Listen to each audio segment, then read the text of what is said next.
Sunday म्हटलं की पहिले सकाळ नॉनव्हेजपासूनच सुरुवात होते, कारण बिर्याणीचा नॉनव्हेजचा बेत असतोच आणि असायलाच पाहिजे. तसाच 1-1.5 किलोची आज चिकन दम बिर्याणीची ऑर्डर होती. आणि ही बिर्याणीला मी दम कसा चढवते तर ते डायरेक्ट मी आधी भाजीची लेअर करते आणि सिंगल लेअर राईसची करते. ते सोपं पडतं आणि छान सगळीकडे दम पण चढतो त्याने. आणि आज घरच्यासाठी मटण केलं होतं. आणि काल एका फॉलोअरने विचारलं, तुम्ही घरी काय खाता, तुम्ही ते बनवून दाखवलंच नाही कधी. तर हे बघा, हे माझं आजचं जेवण आहे, त्यामुळे स्पेशली त्यांच्यासाठी दाखवते. परत दाबेलीची ऑर्डर होती, तर हे माझे शेंगदाणे वगैरे सगळे रेडी करून ठेवले. त्यानंतर भाजी कशी बनवायची, बऱ्याचशा बायकांनी मला प्रश्न विचारला. तर माझी एकदम सोपी पद्धत असते. तेल, मीठ आणि मसाला मी घरीच दळते. त्या मसाल्यामध्ये पण जिरे, धने, त्यानंतर सोप, आपली थोडीशी मिरे, असं ते सगळं मिक्स करून भाजून घेते हलकंसं आणि ते दळते. आणि इमलीचं पाणी टाकते. आता इमली कालच मी रेडी करून ठेवलं होतं, कारण मला ती सारखी लागत राहते. तर ते तुम्ही इमलीचं पल्प छान करून गूळ वगैरे टाकून त्याला छान शिजवून तुम्ही स्टोअर करू शकता फ्रीजमध्ये 2 ते 3 दिवस. म्हणजे जास्त दिवस राहतं, पण माझं सारखं संपतंच. आणि हे बघा, ते मधाचं पोळ आलं होतं वरती, तर त्यांनी ते हलवलं बहुतेक, तर त्या सगळ्या मधमाशा पाहायला गेली कौतुक करत.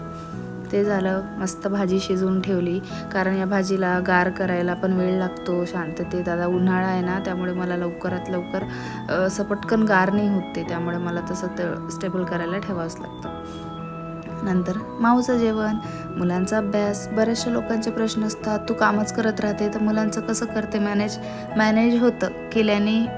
त्यामुळे मी असं अधूनमधून वेळ काढते आणि बाकी लोक पण असतात घरात, त्यामुळे ह्या सगळ्या गोष्टी होऊन जातात. रमत गमत काम करायचं, एवढा लोड नाही घ्यायचा कामाचा, कारण हे काम आपण निवडलं आहे की नाही, आपल्या चॉईसनी, आपल्या आनंदासाठी. मग त्या सगळ्या गोष्टी मॅनेज होतातच. असो आपल्या गप्पा. आता परत गव्हाच्या शंकरपाड्यांची ऑर्डर होती, ते फ्रेश मळलं मी पीठ.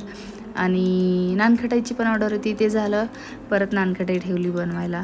ते करत करत इकडे शंकरपाड्यांचं सुरुवात केली आणि शंकरपाळे लाटून ठेवले. आईने ते तळून टाकले थोड्या वेळाने. आणि अशा प्रकारच्या संध्याकाळची ऑर्डर झाली.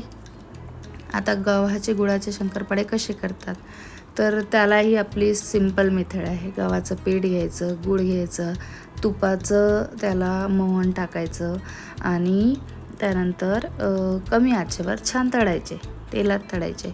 आणि हे बघा, मी तेल दरवेळेस नवीनच वापरते, कोणालाच काहीच क्वालिटीत कॉम्प्रोमाइज करत नाही आणि सगळ्या गोष्टी व्यवस्थित काळजीपूर्वक करते. त्यामुळे बिंदास ऑर्डर करत जा आणि निवांत खा. आपल्या गप्पा करता करता शंकरपाळे पण रेडी झाले.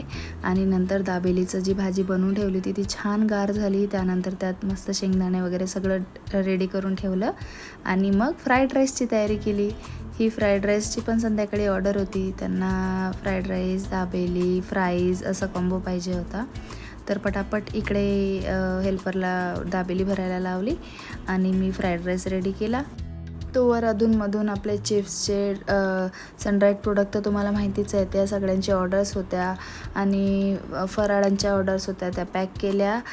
त्या पण पोर्टरनी आपल्या पुण्यामध्ये त्याची डिलिव्हरीज होती, तर ते त्यांचं देऊन दिलं. आणि ही आजची शेवटची ऑर्डर पॅक केली. Bye bye.